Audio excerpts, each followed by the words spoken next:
जंगल में गर्मियों का मौसम चल रहा था। वही रानू चिड़िया अपने बेटे के साथ घर के बाहर बैठी हुई थी। कुकू बेटा, आज बहुत गर्मी है और मुझे बहुत प्यास लग रही है। चलो हम नदी के पार पानी पीकर आते हैं। वहीं गौरी कवि अपने बालों में सफेद रंग लगाकर किसी को लूटने का इंतजार कर रही थी।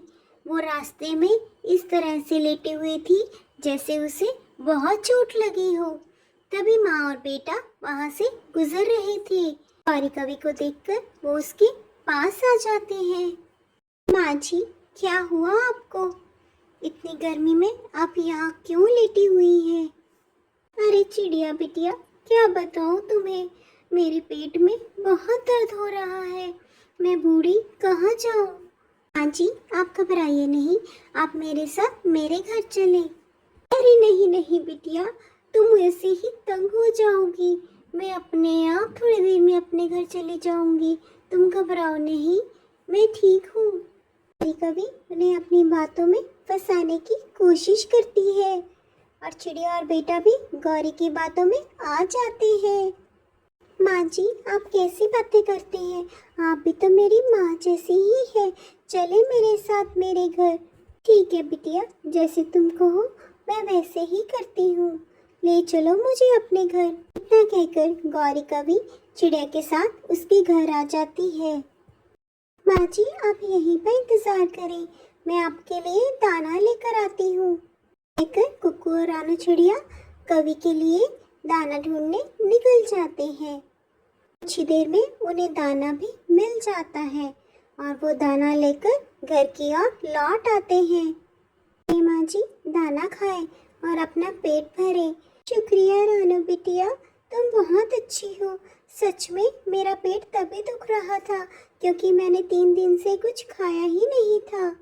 कभी आराम से अपना पेट भरकर सोच में पड़ जाती है। तभी वहाँ पर कालू आ जाता है। गौरी, सुनो यहाँ, मैं आया हूँ। अब क्या कर रही हो तुम? कैसे करेंगे हम इस घर पर कब्जा? कालू, तुम घबराओ नहीं, मैं बहुत जल्द इस माँ बेटे को यहाँ से निकाल दूंगी। तुम बस इंतज़ार करो।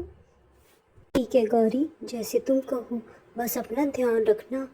ठीक है कालू, मैं अपना ध्यान रखूंगी। अब तुम जाओ यहाँ से, कोई आ ना जाए। जाकर गौरी कवि कालू कौवे को वहाँ से भगा देती है। कालू खुशी खुशी वहाँ से चला जाता है। वहीं दूसरी तरफ रानू और कबूतर नदी के पास बैठे होते हैं। अरे रानी चिड़िया, क्या बात है, तुम इतने दिन से नजर नहीं आ रही थी। क्या बताऊँ कबूतर चाचा, मेरे घर में एक बूढ़ी कवि आई है, मुझे उनका ध्यान रखना होता है। सच में रानू चिड़िया, ये तो बहुत अच्छी बात है, तुम बहुत ही दयावान हो।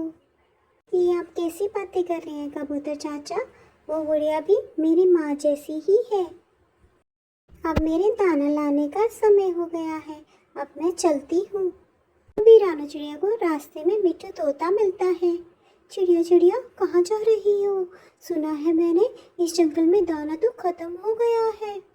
हाँ तोते भैया, जंगल में दाना खत्म हो गया है, चलो हम दूसरे जंगल जाकर दाना ले आते हैं।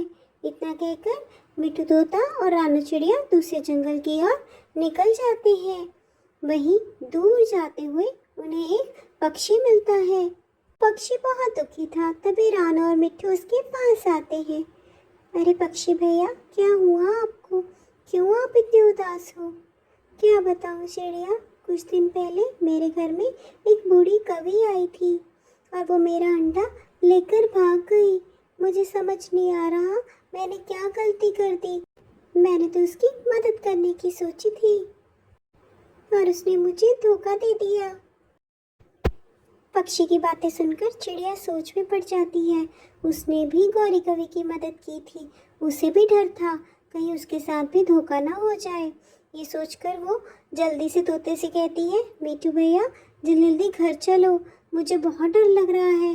मैंने भी जो कवि रखी है वो भी धोखेबाज ना हो। चलो चलो जल्दी चलो। वहीं दूसरी तरफ गौरी कवि रानू और उसके बच्चे को मारने का प्लान बना रही थी। ये चिड़िया का बेटा तो आराम से सो रहा है, क्यों ना मैं फटाफट खिचड़ी में जाकर जहर मिला दूं, ताकि आज ही माँ बेटे का काम पूरा हो जाए।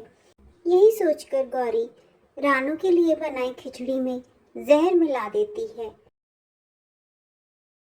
अब ये चिड़िया का बेटा जल्दी से उठ जाए ताकि मैं इसे जहर वाली ये खिचड़ी खिला दूं और ये मर जाए।